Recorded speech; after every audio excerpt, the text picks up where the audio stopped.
साहिल, तुमसे अब भी ना हो पाया तो मैं तुम्हें बहुत मारूंगी। साहिल मेरा भतीजा था। साहिल और मैं अब एक ही कमरे में थे। मेरी उम्र तकरीबन 25 साल थी। मेरे भाई ने मुझे कहा था कि तुम्हारी शादी बहुत जल्द कर रहा था। मैं जवान थी, खूबसूरत थी। मेरा भतीजा, जिसकी उम्र तकरीबन 12 साल थी, वो मेरे साथ ही कमरे में सोता था। हमारे घर में दो ही कमरे थे। एक कमरे में मेरा भाई और मेरी भाभी सोते थे। मीम ने पहले भाई को कहा था कि मेरी शादी कर दो। मैं अब बहुत ही ज्यादा बेबस मजबूर हो चुकी थी। मैं जवान थी, खूबसूरत थी। अब मुझे भी इन तमाम चीजों की जरूरत थी कि कोई मेरा भी हो जो मेरी ख्वाहिश को पूरा करे। मैं घर से बाहर बहुत ही कम जाती थी। मुझे अपने भाई से बहुत ज्यादा डर लगता था। मैं उसकी इज्जत की खातिर किसी से भी दोस्ती नहीं करना चाहती थी। मेरा मोबाइल था। मैं अपने मोबाइल से फिल्म देखकर अपने को राहत और सुकून देती थी। मैं नहीं जानती थी कि अब क्या होगा, क्योंकि साहिल बिल्कुल मेरे पास ही बैठा था। मैंने साहिल को और भी ज्यादा अपने पास कर लिया। साहिल को मैंने कहा कि क्या हम फिल्म देखें।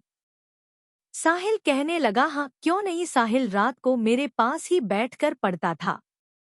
हम एक ही बेड पर सो जाते थे। साहिल के बारे में मैं कई दिनों से सोच रही थी। आज मैंने दिल में सोच लिया था कि मैं साहिल कीमत पर इस बारे में बात करूंगी।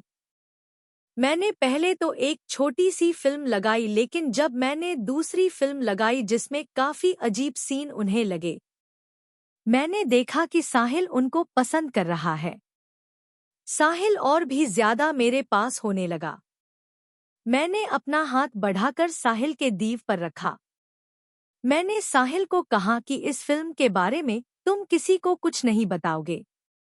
तुम अच्छी तरह से जानते हो कि अगर तुम्हारे बाबा को इस बारे में पता चल गया तो वह हम दोनों को डांटेगा। असल कहने लगा कि नहीं, मैं उस बारे में किसी को कुछ भी नहीं बताऊंगा। साहिल की इतनी ज्यादा उम्र नहीं थी, लेकिन मैं अब वसाइल के बारे में सोचने लगी थी। मैंने साहिल के हिस्से की तरफ देखा। वह बहुत ही ज्यादा खूबसूरत था, क्योंकि फिल्म देखने की वजह से अब इसमें भी हरकत हो चुकी थी। वह अब मुझे पता था कि क्या सोच रहा है। साहिल, क्या तुम उसको पसंद करते हो? साहिल, जो खेल तुम देख रहे हो, क्या यह खेल खेलना चाहते हो? साहिल को तो अभी इन चीजों का शायद पता ही नहीं होगा, लेकिन मुझे तो इस चीज का अच्छी तरह से पता था।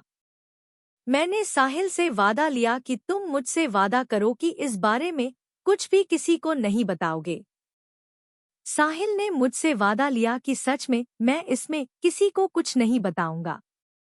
साए उठने का तालिब इल्म था।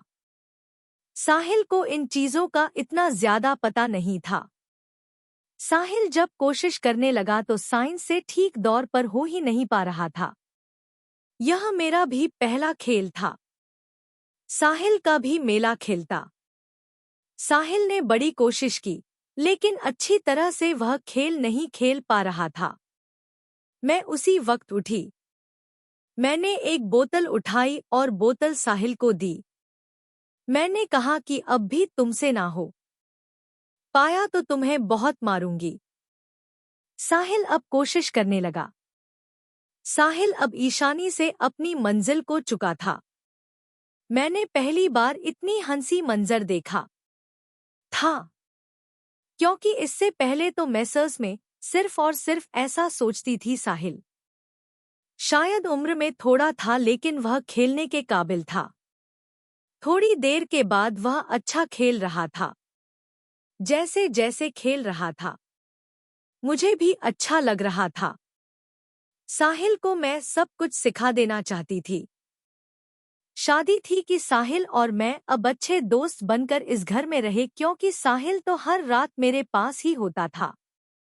जब जाती मैं उसके साथ खेल सकती थी।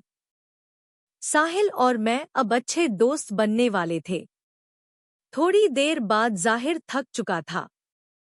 मैं नहीं चाहती थी कि आज मुकम्मल हो जाए। मैं फैसला कर चुकी थी। अब बहुत ज्यादा रात हो चुकी थी। अगले दिन साहिल को बहुत ज्यादा बुखार हो चुका था। मुझे पता था कि साहिल रात का थका हुआ है, इसलिए उसे बुखार हो चुका है। साहिल की माँ उसके पास आई। साहिल को बुखार में देखकर कहने लगी कि तुमने बताया नहीं कि साहिल को बुखार है। नहीं, मैंने तो देखा ही नहीं। अभी मैंने देखा क्योंकि सबसे मैंने उठकर मैं खाना बनाती थी। भाभी और भाई बाद में उठकर उठे थे। मैं खाना बना रही। बाद में मेरे पास आई और कहने लगी साहिल को तो बहुत तेज बुखार है। मुझे भी काम पर जाना है और तुम्हारे भाई को भी। साहिल हाई स्कूल नहीं जाएगा। साहिल घर पर है। डॉक्टर को बुलाकर उसे मेडिसिन दे देना। ठीक है। मैंने कहा कि ठीक है, मैं दे दूंगी। अब साहिल अपने कमरे में बिल्कुल अकेला था।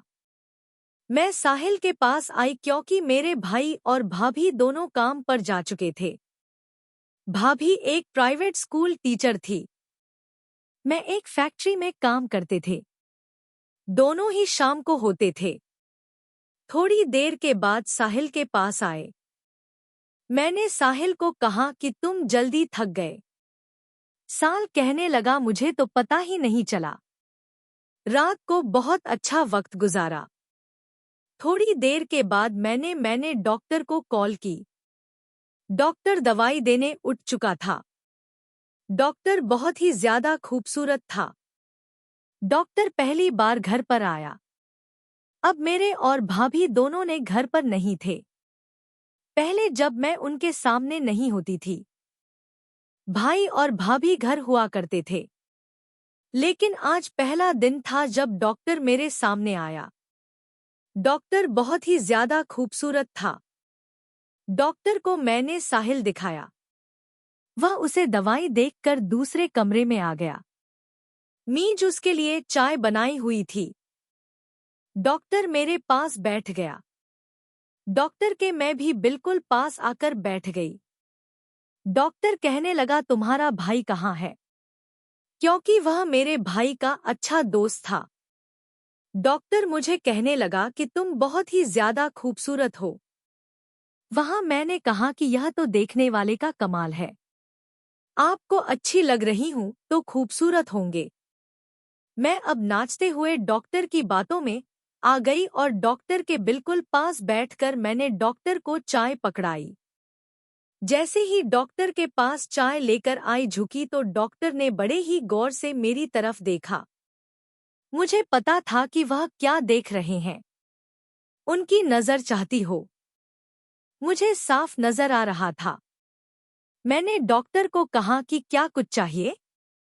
डॉक्टर मुझे कहने लगा कि अब बहुत ही प्यारी मुझे जो चाहिए है। मुझे पता था कि साहिल इधर नहीं उन्हें। भला साहिल को बहुत तेज बुखार था और साहिल सो रहा था। साहिल का पुकार चीख करने के बाद साहिल से तो चला ही नहीं जा रहा था क्योंकि साहिल के साथ रात को मैंने बहुत अच्छा वक्त गुजारा था। डॉक्टर मुझे कहने लगा कि मैं तुम्हारे साथ कुछ वक्त गुजार सकता हूँ। तुम्हारा भाई मेरा दोस्त है लेकिन मुझे इससे डर भी लगता है। नहीं, भाई को कौन बताएगा? थोड़ी देर के बाद मैं डॉक्टर से मोहब्बत करने लगी और डॉक्टर मुझे जब अपना हिस्सा दिखाया तो पहली बार मैं अब इतनी बदहोश हुई थी। मैं अब उसके साथ खेलने लगी।